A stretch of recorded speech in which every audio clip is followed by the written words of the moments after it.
I'd like to preface this by saying that I live a pretty quote-unquote straight-edge lifestyle, so I'm certain that what I saw and heard last New Year's Eve wasn't the result of some hallucination or drunken stupor, but was 100% real.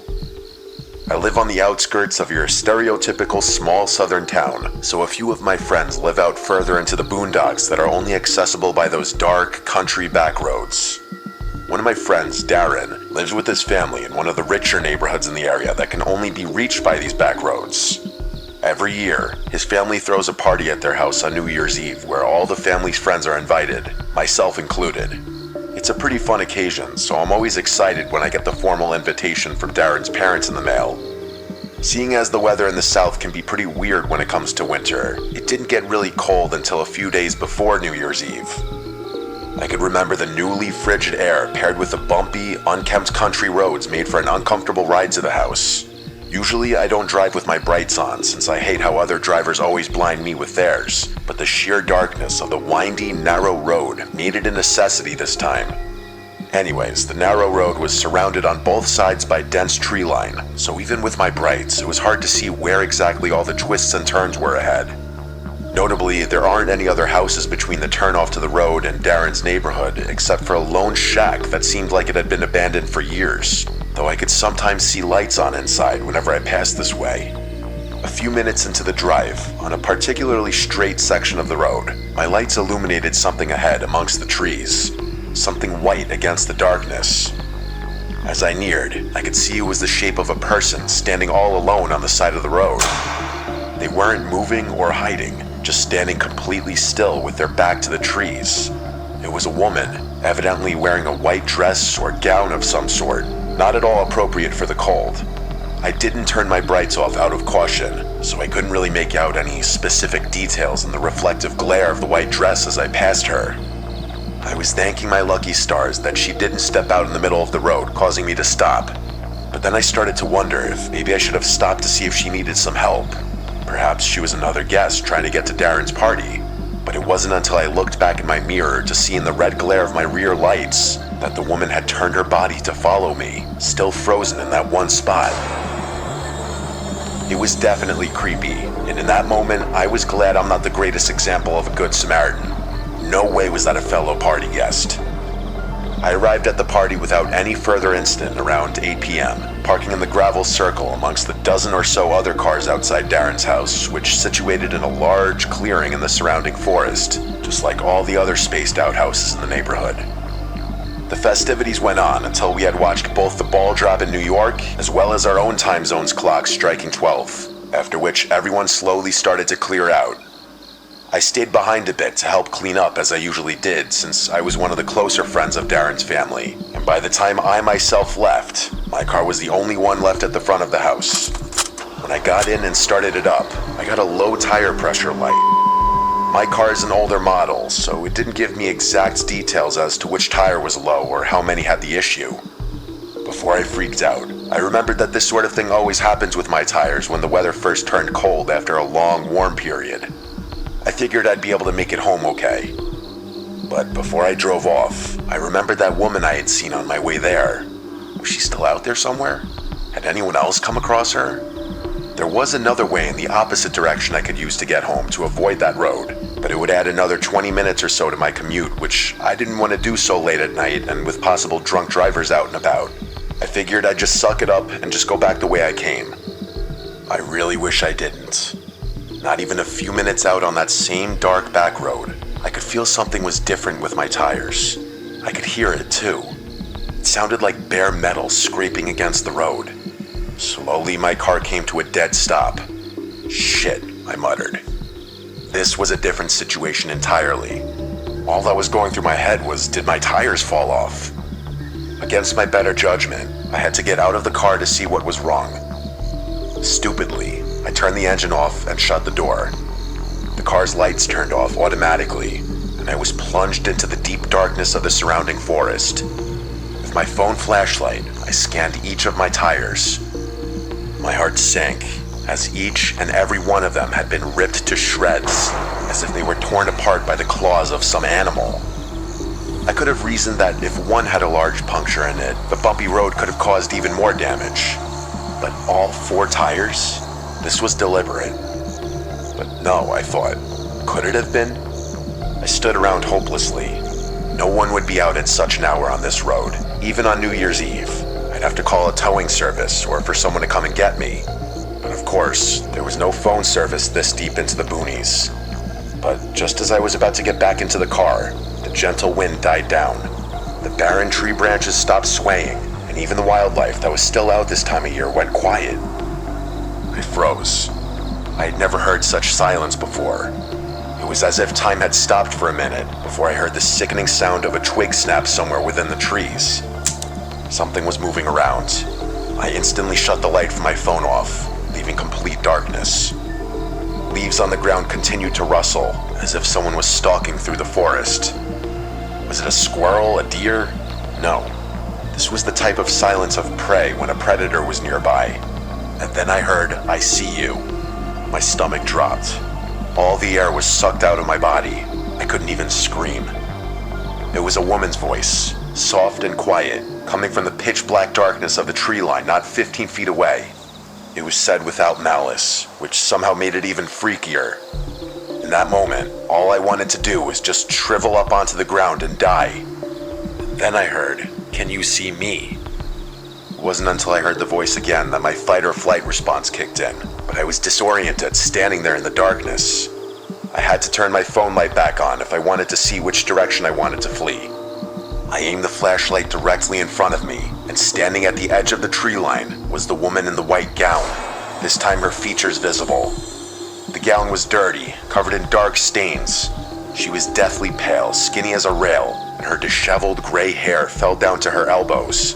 But her face was almost indescribable, grotesque, as if she were missing half of her jaw, yet it seemed as though she were trying to grin at me. In my indecisive horror, I had the flashlight trained on her for a few moments before I hauled ass down the road back towards Darren's house.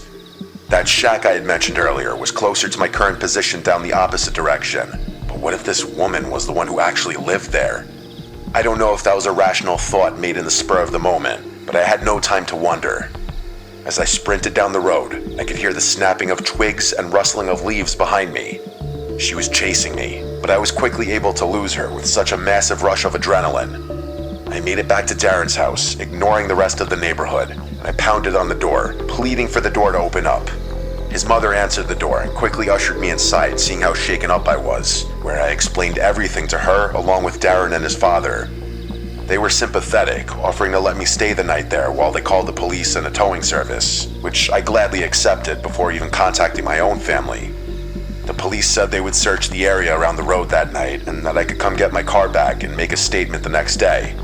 But all I wanted to do for now was put that night behind me and fade to sleep in the guest bedroom. But I soon found out that night wasn't over. I awoke from my sleep to the sound of a light tap from the second-story window. I looked at the digital clock on the nightstand.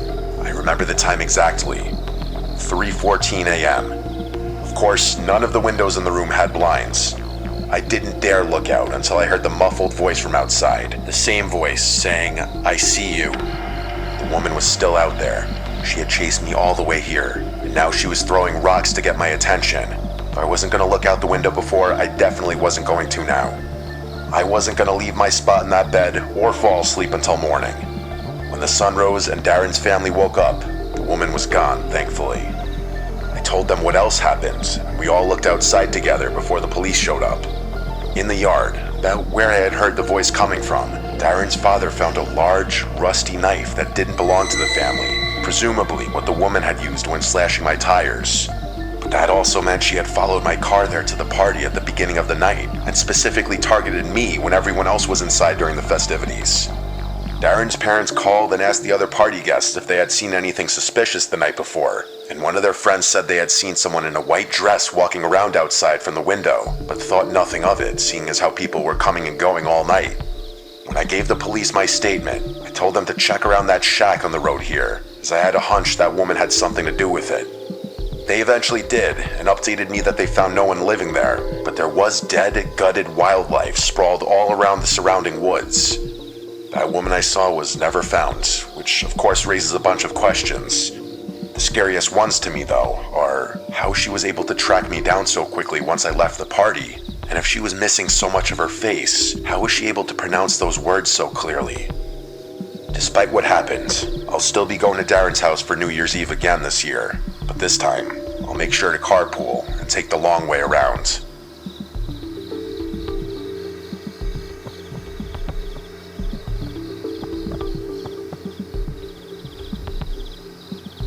When I was 26, I took a trip to San Diego via plane.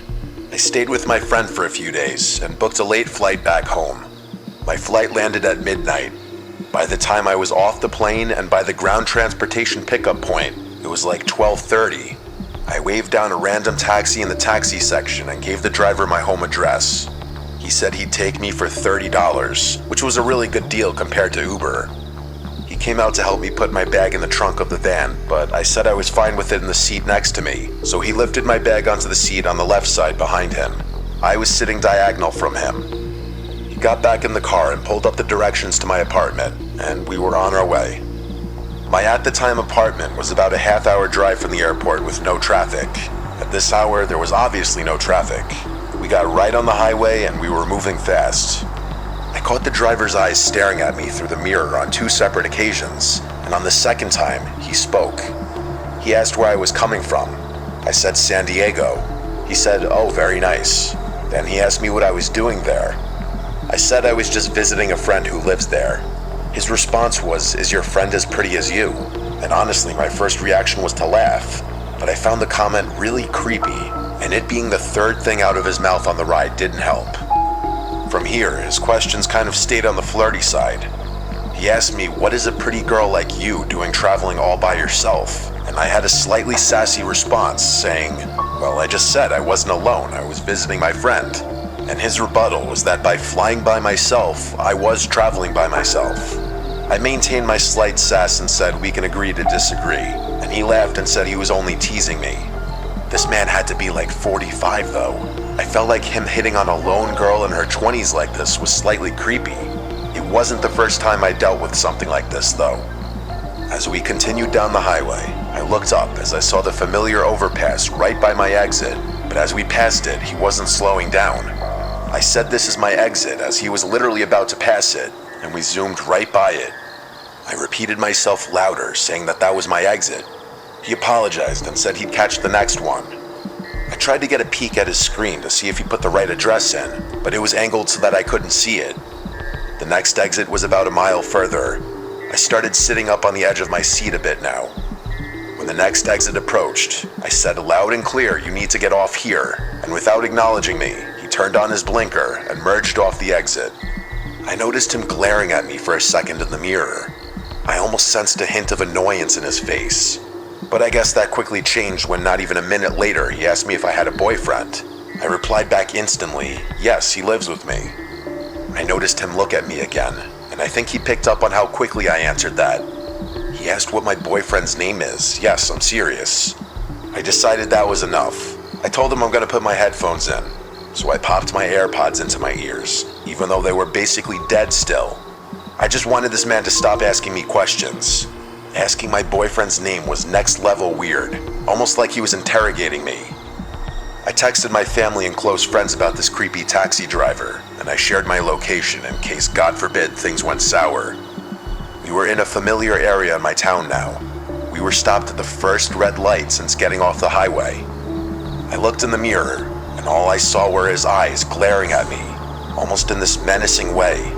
I know he didn't say anything to me because I didn't even have any music or anything playing, so I would have heard him. The light was now green, and he was still staring at me. I had to tell him the light was green, and he started moving again. No one in my family was answering except for my older brother, who must have been the only one awake, but he lives 2 hours away from me. My brother told me I should leave the car if I feel threatened or in danger. We were now on a main road in my town, but there weren't any cars on the road. It was nearing 1 a.m. on a weeknight. We stopped at another red light, and I felt that man glaring at me again through the mirror. I then noticed a police car parked in an empty parking lot. In a spur-of-the-moment decision, I grabbed my bag and backpack and slid the van door open. The man started yelling at me, "What are you doing?" And he tried closing the door with the power button in the front, but I forced it open, and and the second the door was opened wide enough for me to fit out, I booked it toward the police car. Instead of getting out of the car and chasing me for my money, he just kept driving, which already was a huge red flag. When I saw him driving away, I stopped running and brought my pace down to a quick walk to the police car. The officer in the car noticed me as I saw him look up and roll down his window. I told him that the taxi driver who was driving me was giving me really bad vibes and I left for my own safety. I asked the cop if he could give me a ride home, and thankfully he said hop in the back seat. Being a scared female obviously helped, but do I think you should be going up to cops asking them to be your free taxi service? Absolutely not. By the time I was in the car, that taxi was already long gone. The cop drove me home, and we were there in about 5 to 10 minutes. I let myself in and didn't even bother unpacking. I went straight to brush my teeth and crash into bed. It seemed just as I got into bed, though, there was a knock at the front door of my apartment. What if it was the taxi driver? He had my address after all. What if he came for his money? Or worse? The knocks persisted for a few minutes, then it went silent for a few minutes, and then there were more knocks. Obviously, I never left my room. I didn't want to be anywhere near the front door. The door was locked, and that's what mattered. Eventually, the knocks stopped, and I drifted away to sleep. The next day, I was back to work. I had a slightly later shift, luckily, so I didn't have to get up too early. While I was at work, though, I got a call from my next-door neighbor, George. He said that my dad was there before, trying to get into my apartment to drop something off, but he didn't have a key. George was calling to confirm that I was in fact expecting my dad, and I said no, I hadn't heard from him. George said he didn't see him actually leave anything, though. He was just checking through the windows, which caught his attention. I thanked him, and then called my dad, and as I was expecting, my dad said he was at work and had not stopped by my house. I took this time to explain the entire taxi driver situation to my dad again, but over the phone this time. He wanted me to come home for a few nights, and I said I would. I just need to go home and pack my things up first. After work, I got home around 9 p.m. I finished up my laundry from the night before and packed a bag with some clothes and my work stuff for the next few days. Something in my apartment felt off, though. I never get nervous from being alone, but that night, I felt like I wasn't alone. Deep down, I felt like it was because the whole taxi driver situation made me uncomfortable, but I felt like I kept hearing small cracks in the wood floor, like from the pressure of someone's weight. I just couldn't pinpoint from where. I was honestly freaking myself out and tried to hurry up and get all my stuff and go. It was about the moment I was ready to leave the house when I heard a creaking sound from down the hallway, from the spare bedroom. I turned and heard a voice say, "I wasn't gonna hurt you." And I saw an arm swing into view from behind the wall, and I just took off to the front door before he could even enter the hallway. I was outside, screaming and pounding on my neighbor George's door. It was still early enough where he and his wife were awake. They came rushing outside, and I begged for help. Instead of entering my apartment, we called 911 and waited for the officers to show up before going inside. My apartment wasn't huge, so checking each and every potential hiding spot didn't take long. The back sliding door to the shared backyard area was open, which also suggested he fled through the backyard. Unfortunately, I didn't have any record of the taxi ride I took, so I didn't have the cab number or plate number or anything. I could only describe it as a yellow minivan and give the description of the man. I did, however, describe the route we took and the time I remember getting into town, hoping maybe they could knock on some local business doors and check their cameras pointed to the streets. I grabbed my already packed bags and headed to my parents' house, where I stayed for a week. They wanted me to stay even longer, but I had to get back home. My dad helped me install some cameras from Amazon on my front and back doors, and I also bought a taser to put next to my bed for self-defense. I've lived in 2 different apartments since this experience. I've never had to use the taser. I also avoid taxis now if I'm alone, as they are a lot less traceable than a ride-sharing app. But also, you hear about fake taxi drivers kidnapping people all the time. I have to wonder if that was a real taxi driver at all, or if it was a stolen vehicle.